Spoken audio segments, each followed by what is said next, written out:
Coming up on Focal Point, it's Election Day. Pandemic and threats to your life and recall attempts and pioneer flooding events and demonstrations for racial justice. Why on earth do you want to keep doing this? And the answer is simple. Tough times call for tough people, right? Yes, I think we left everything on the field. We did as much as we possibly could, talked to everybody across the state that we could. I feel good about today. I'm very optimistic that voters are going to choose to change direction. Open-minded, progressive, or Democratic person in a place like the East Coast or the West Coast, to do that here is an act of courage every single day. At least I'm hopeful that this year there'll be a big push with young voters coming out and voting today. This special election night edition of Focal Point starts now.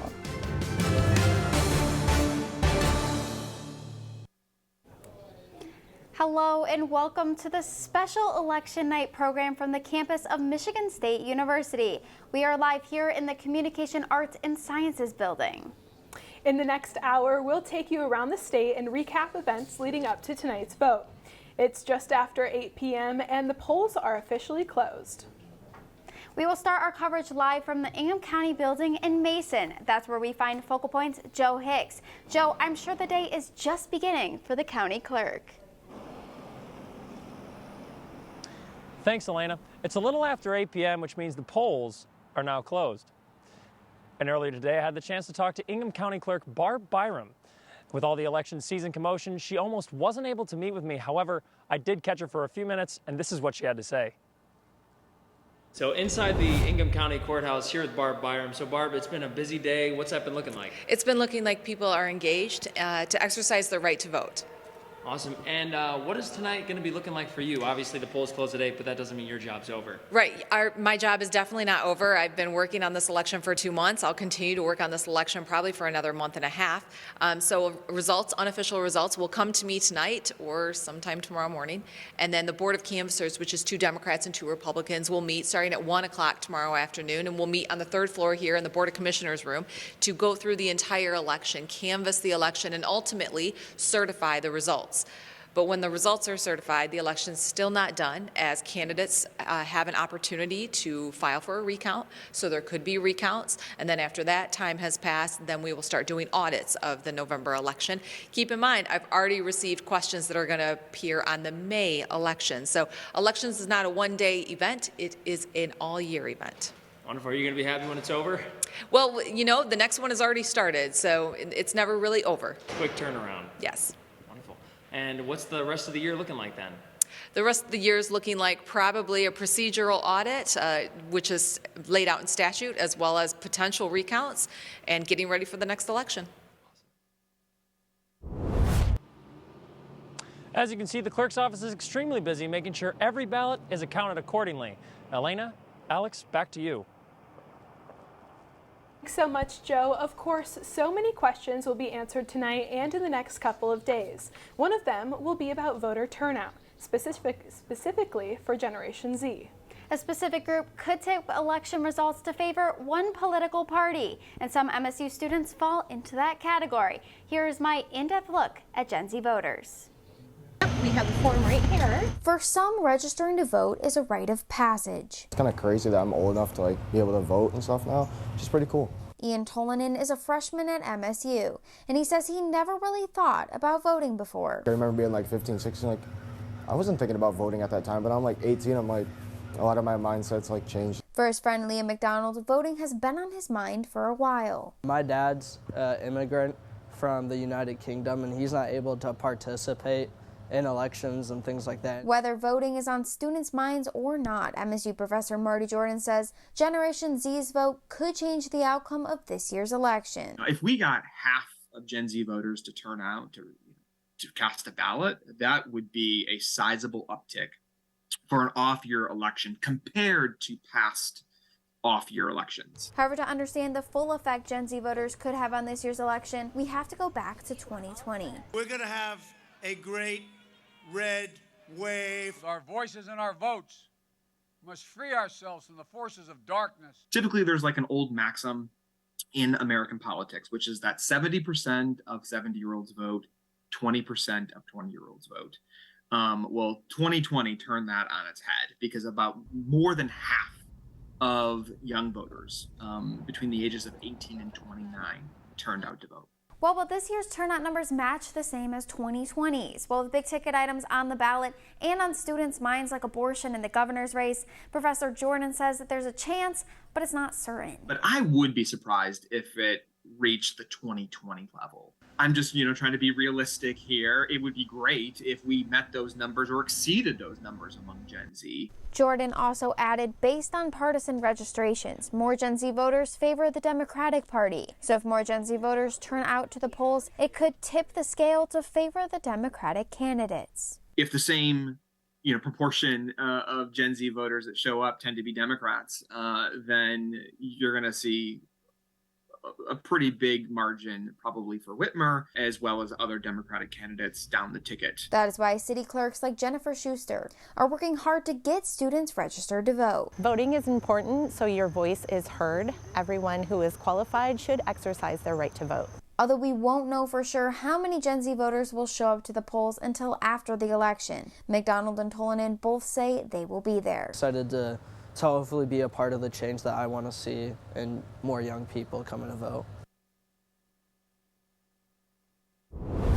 Michigan is already breaking records compared to the 2018 midterm election. The Michigan Secretary of State says that almost 2 million Michiganders have already requested absentee ballots just a week before Election Day. And today, we wait to see if Gen Z can break the record that they set in 2020. Speaking of records and data, election night is typically a busy night in our newsroom. Several journalism classes meet together, and there's a lot of learning going on. Daniel Zivian is live in the newsroom talking to students who are gathering information on the vote. Let's toss it to him to get a taste of the newsroom buzz. Thank you guys very much. Yep, it is busy here in the newsroom tonight. We've got our class as well as 2 others in here. Right here are the Journ 300 kids. That's Professors Joe Grimm and Jeremy Steele. They are print journalists for the Spartan Newsroom Online and also might dabble in the state news in print, who are covering the election results live across mid-Michigan, all with their own specific beats. So let's talk to one of them right now. Sydney, could I talk to you for a moment? Yeah, hey. So you're Sydney, you're a junior, right? Mm-hmm, I'm a junior. Absolutely. And tell us a little bit about what races you're covering tonight. So my beat is DeWitt, and tonight I am hoping to hear back once results are out from a double candidate in the city of DeWitt for both school board and city council. Now, what happens for a double candidate if he wins one thing or the other thing? Or actually, better yet, what happens if he wins both? So it is perfectly legal for him to hold both offices, actually. So if he wins both, he'll get both. If not, I talked to him a while ago. I did a feature on him. That's why we're here now. And he said, whatever happens, he's going to wake up the next day and keep fighting, whether it be on one board or the other, or, none at all. That's very fascinating. I look forward to hearing more about that. But Sydney's not the only one here as well. First of all, say hi to Professor Jeremy Steele. How's it going tonight? I'm doing well. How are you? I'm doing terrific. What are you doing right now? Right now, I am posting a link to this live show. That's quite meta. All right, keep at it. And then you're Ashley, right? Hi. Can you stand up for a second? Of course. Everyone, this is Ashley. Tell us a little bit about what you're covering tonight. So I am the Ingham County beat, and throughout the semester I wrote features on the new District 15 County Commissioner, Brooke Locke and Monica Schaefer. And so I'm just reporting on the results tonight and just waiting as they come in. Very exciting. And Sydney and Ashley, again, are just 2 of the student journalists across Michigan State who are doing all sorts of work tonight, one of the busiest nights of the year for us. But there's so much going on in here. There's also so much going on around campus. Several polling places are open, Brody Hall, I believe the Union as well. Isabella Martin and Hunter Gadwell went out earlier today to take the temperature on Michigan State University's campus. We're going to start with a look at Isabella Martin, who tracked down several of the candidates. Hey Danny, the one congressional race everybody seems to be watching is between Republican Tom Barrett and Democrat Alyssa Slotkin. It also happens to be one of the most expensive races in the country. I met up with both of them today on Election Day to see how they're feeling. Ultimately, this election is about choosing the direction for our country. Are we going to go down the same path that we're on right now of, failed leadership and the high cost of living and crime on the rise and an unsecure border and still have no accountability for what happened in Afghanistan with our troops over there over a year ago? Or are we going to change direction, bring down the cost of living, get inflation under control, expand our own energy independence here in the United States, cut down on crime and secure our border and bring accountability to the administration for what happened in Afghanistan? So those are the two options that voters have. I'm very optimistic that voters are going to choose to change direction because America is fundamentally on the wrong track right now. And I want to bring about a new opportunity and new leadership in Washington to represent families like mine and so many others that have been left behind by this administration over the last 2 years. I was at Michigan State last night for the rally. I was with our campus organizers the day before that. The student vote is extremely important, and what we see motivating students is the issue of Proposition 3 and Roe v. Wade. People understand that we need to be vigilant about our democracy, and we need to be activated if we want our side to win. And there's no kind of putting your feet up and sleeping on Michigan. If you do that, it's going to go to the other side. So I'm really proud of the state's preparation for all things related to democracy. Both candidates tell me they're feeling optimistic about the outcome of this election. Here's Focal Point's Hunter Gadwell with how Gen Z voters are feeling today. Thanks, Isabella. I'm outside IM West with freshman voter Joseph Bolko. Joseph, tell me, why did you vote in today's election? Well, today I voted because I had a lot of support from my family to do so. They're big into voting, and they understand the importance of it. And so through them, I decided that I thought it was a good idea to do so. And how do you think young voters like yourself are going to impact the outcome of today's election? Well, historically, young voters have really haven't shown up in elections, and recently I've seen a lot of that on the news, pushing for young voters to come out. So I think that, at least I'm hopeful that this year there'll be a big push with young voters coming out and voting today. Thank you so much for talking with me. Outside IM West, I'm Hunter Gadwell, Focal Point News. Thanks, Hunter and Isabella, for those reports from the field. Of course, one of the biggest, if not the biggest question is who will be Michigan's governor? Yeah, it's been hard to avoid all the political advertisements between the two candidates, incumbent Governor Gretchen Whitmer and her challenger Tudor Dixon. Whether it be TV or radio or YouTube, it's clear that the race shows two completely different viewpoints. Whitmer and Dixon only appeared 2 times together, however, the first debate in Grand Rapids and the latest one in Detroit. Focal Point's Marvin Pride was there. They met on a stage once before. Do you really think books are more dangerous than guns? Do you really think that books pose a greater danger to our kids than gun violence does? And for their second and closing act, these actors in this real-life drama did not disappoint. The governor has just been dishonest with you. Like their first debate, Governor Gretchen Whitmer and Tudor Dixon stayed true to their own scripts, challenging each other on education, roads, and women's rights. This isn't about me. This is about all the women and girls in our state. This is about the ability to have bodily autonomy, be treated as a full American citizen. People will decide what they want to do on abortion rights in the state of Michigan. Abortion rights will be decided by Proposal 3, or it will be decided by a judge. Whitmer and Dixon went down another familiar road in this hour-long debate. We will work to make sure that there actually is a plan for the roads. We need to continue this. It doesn't end. Unfortunately, we have to continue to rebuild infrastructure, but we're making headway, and we got to put our foot on the gas. The two candidates stood only a few feet apart on the Oakland University stage, but their views on education could have not been further apart. This is something that has been a pillar of my campaign, to bring education back in the state of Michigan. Not only do we want to make sure that parents are involved in education, but we want to make sure that our kids are back on track. The reason kids were out of school during the pandemic was because we were working off of knowledge from 1918, when kids died from the last global pandemic. As a mom, all I was thinking about was saving the lives of our kids. Whitmer supporters are cautiously optimistic. Polls find her about 7 points up on Dixon, and moments after the second debate, the governor seemed confident. We've made record investments in education. We've landed record economic development investment in Michigan, good paying jobs. So we do work well together. Dixon also felt the debate went well. I feel tonight went strong. We were able to hold the governor accountable, and she didn't really have any response to her own record. After the curtain came down on the last debate, both candidates felt they grabbed the audience, and they hope their performance will get applause in the form of votes. In Rochester Hills, I'm Marvin Pride, Focal Point News. That was Marvin Pride at Oakland University last week. After the debate came a campaign stop, and it featured a former president, and I was there for it. Let's take a look.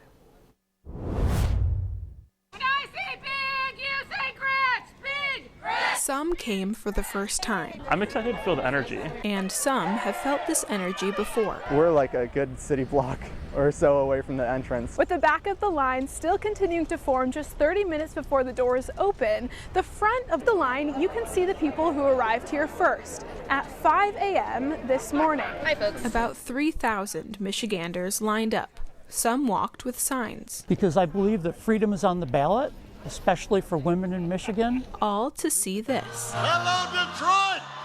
Former President Barack Obama paid a visit to Detroit to stump for Governor Gretchen Whitmer and the Democrats' Get Out the Vote campaign. American democracy is also on the ballot. He talked about voting rights, inflation, education, and abortion. If that's not worth 15 minutes of your time, I don't know what is. And encouraged voters to fight for what they care about. Booing doesn't help. They can't hear you boo, but they can hear you vote. The Supreme Court was wrong for what they did when they brought that up. That's the main thing. That main thing, the fight for reproductive rights, is influencing voter turnout according to Obama and many Michigan Democrats. We have so many women in authoritative roles and leadership that we cannot undermine those rights.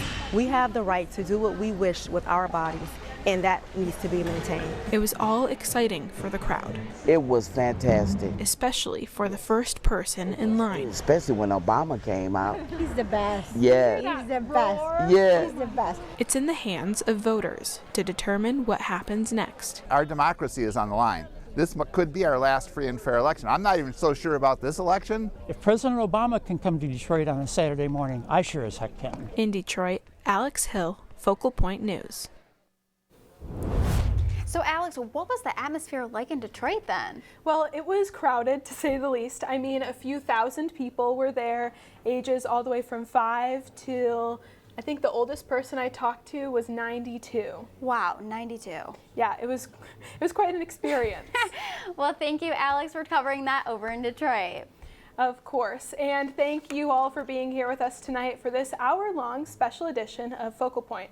I'm Alex Hill. And I'm Elena Cugino. More special election coverage when we come back, including an interview from a data analyst in New York and an update to the major statewide races. Welcome back to this special edition of Focal Point. While there are some tight races throughout Michigan, some candidates aren't sweating at all tonight. The uncontested, and there are several. So how do some races wind up as not a race at all? Focal Point's Aaron Bowling has the story of one candidate who already is a winner. Yeah, I registered voters in the dorm when I was in my 20s. A race against herself. It's been both a campaign and not a campaign. Being the only candidate on the ballot is becoming more common in mid-Michigan. I think it's unfortunate that we've reached a point where people are less and less willing to run for office. I think there should always be an option in who you're voting for. Lisa Babcock is on East Lansing City Council, and she's running for district court judge. People in the community approached me about serving as judge, and my first reaction was a huge fit of imposter syndrome. This wasn't always her plan. She started out as a reporter and currently practices law. Anytime you are age 18, you can serve on anything that interests you. You don't have to wait for a nod. With so many uncontested races in mid-Michigan, Babcock urges young people to get involved and take chances. Too often, particularly women, We're told, you know, we feel like we have to have the perfect resume to be able to run for something. She says politics can be cutthroat. When I was running for city council, I had some of that. People I had known most of my life were spreading, just a handful of them, but they were spreading some really hurtful rumors. If you do what you believe in, absolutely, it's worth it. You embrace that, you lean into that. You can't let people who may disagree with you or may be mean-spirited limit your options or limit what you do because you believe in it. Erin Bowling, Focal Point News. There are 21 uncontested races in Ingham County and 5 on East Lansing's ballot. Most are for school boards and township roles, but every position matters. As we approach the 9 o'clock hour, results will start coming in, and we are watching several races. Caitlin Holt-Velour and Anna Mizarowski are live in Studio E with the key races. Of course, first, most eyes are on the Michigan governor's race between incumbent Gretchen Whitmer and challenger Tudor Dixon. This race has been neck and neck thus far, but we do not have any numbers just yet as votes are still being counted. Next is the race for Michigan's 7th District incumbent Democrat Alyssa Slotkin is running for re-election against Republican State Senator Tom Barrett. Barrett has denied the results of the 2020 election and has pushed fraudulent claims about the election. Just 2 days ago, Republican Liz Cheney made a stop in Lansing to campaign for Slotkin. It's the first time that Cheney has campaigned for a Democrat. The race has been seen as a toss-up. And we're watching the ballot measures. Proposal 3 is the right to reproductive freedom in Michigan. The proposal would establish a state constitutional right to reproductive freedom. That term would be defined as the right of the individual to make and carry out decisions regarding pregnancy, which includes prenatal care, childbirth, postpartum care, contraceptive, sterilization, abortion, miscarriage, and infertility care. Proposal 1 is double-barreled. One part of it requires legislators in top executive office to publicly disclose financial reports. Attached to that is a proposed adjustment to the legislative term limits. Legislators would have 12 years in any combination between the State House and Senate. Proposal 2 is all about election laws, including state-funded ballot drop-off boxes and 9 days of early voting. But the flashpoint is the proposed right for voters to verify their identities with either a photo ID or a signature. Currently, state law allows for any photo to be used. All of these races are important, but one that will hit close to home is the race for the MSU Board of Trustees. They've been in the news during their spat with former President Samuel Stanley. But how many MSU students know anything about them? Daniel Zivian is standing by in the newsroom with that story. Daniel? Thanks, guys. Getting a hold of the trustees is actually a pretty difficult task. It was especially difficult during the turmoil with President Samuel Stanley. In fact, my interviews took place just days before Stanley tendered his resignation. Take a look. There are thousands of potential voters at MSU, but do students know what they're voting for? Not exactly, no. I actually had no idea. No clue. I was not aware of that, no. Wait, what? Off the top of my head, I have no clue. Probably not, no. Which means that we have more work to do, right? What these voters don't know is right under their noses near the top of the ballot. Trustees of Michigan State University. But who are these trustees? For recently elected Dr. Rima Vassar, the trustees are an eclectic group with a common goal. From all our diverse perspectives, I think what binds us is that we all want the best for the university. The overriding reach is we really try to move the university in a positive direction. That's Pat O'Keefe, who was elected with Vassar. He highlights wellness and finances as two big priorities, but the board's powers are broad in scope. So we tend to not be involved in the day-to-day operations, but however, things that pop with, processes, controls, policies, that does come under the strict purview of the board. Whether or not we decide to raise tuition, right? These are tangible effects, not necessarily for every Spartan, but someone's going to bear that cost, right? So every choice we make, I believe, tangibly affect students. Of course, those are only two of the positions on the ballot this November. There's also judges, Supreme Court justices, county reps, state reps, national reps, and a governor. If there was a moral to this story, it would be to take your time on Election Day. In East Lansing, I'm Daniel Zivian, Focal Point News.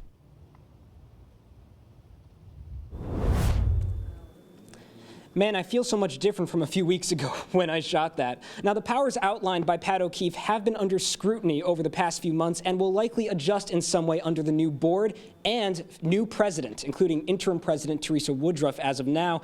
And as of today, the make of the board has been 5 Democrats and 3 Republicans. We'll bring you those results as they come, time permitting. But what do all these races mean? And what do the trends mean? Now, we have a live expert, and Sarah Marilyn is with him virtually in Studio E. Sarah?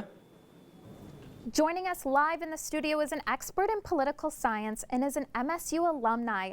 Dante Cheney, thank you for joining us. He's coming to us from NBC New York's 30 Rock. What will your night be like tonight?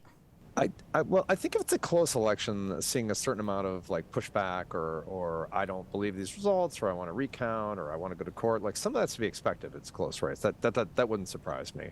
But if it's a really big lead for one candidate or the other, it's really clear that one is out front, then it's disappointing. But I still think that we'll probably see a little bit of it, particularly when it comes to, again, if on the Republican side, if the Republican candidates don't win, it's become part of the approach to elections now, if you don't win, to, especially the candidates you have in that state right now, to challenge the results and maintain that they really did win and the election was stolen from them. And I attended the Whitmer rally yesterday, and the crowd that gathered was rather small. What does the data show in the interest from college students to vote? Well, midterm elections in general, it is tough to get younger voters. It depends on how you want to characterize them. You could call them 18 to 29-year-olds or 18 to 34-year-olds, wherever you want to say. It's tough to get them to vote in midterms. It's tough to get them kind of fired up to come out. Presidential elections are different. People get excited to vote in a presidential election. Midterms, a lot of times, college students, they're busy. They've got life going on. They don't even realize they're happening. So Democrats need them. When you look at the vote, the NBC News poll that we had here, it's the one age group where Democrats lead by, and they lead by a lot, is 18 to 34-year-olds. So they need them to turn out. Democrats need them to turn out. Republicans probably rather they stayed home. But if they turn out, that bodes well for Democrats. We'll see when the results come in. If Ingham County turns out, if Washtenaw County turns out, where University of Michigan is, if those voters come out, that's bodes well for Democrats.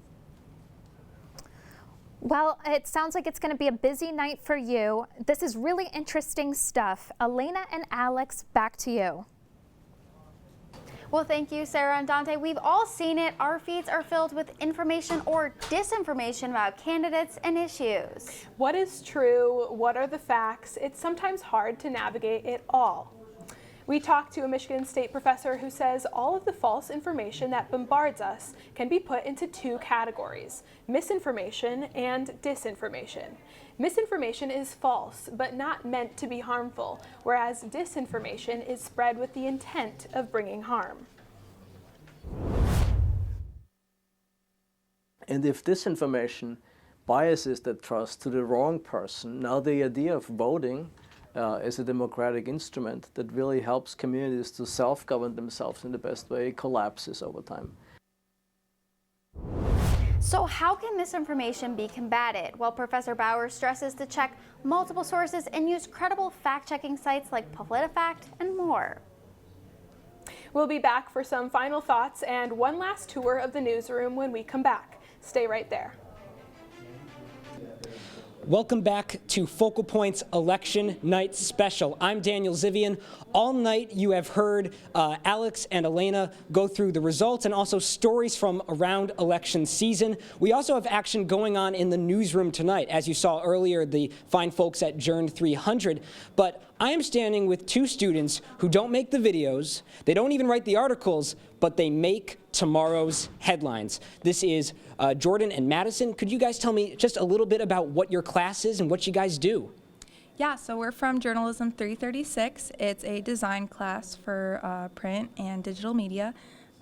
So we've been working on coming up with the headlines and designing the theoretical front page. That's our assignment that we're going to be working on for the first few weeks here. Yeah, and just to piggyback off of what Madison said, we've just been simulating basically a breaking news situation. This is our first time doing this. It's really fun, so yeah. All right, and I understand that you guys have been working for the past couple hours on some projects right now, so I don't believe this race has been called, but could you show us your mock-up for a headline of tomorrow? Yeah, absolutely. So I've just been putting this together. Our professor works for the Detroit News, so we've been, that's the assignment. We're using that nameplate there, obviously not officially for the Detroit News, but yeah, this is just a sample page that I've put together so far. I'm sure it will change as the night goes on as well. Absolutely. I understand the governor's race right now, for example, is pretty darn close. Now, what is the most difficult part of going into this particular field? Because I myself am not a graphic design person. I'm unfamiliar with your ways. What's the scoop here?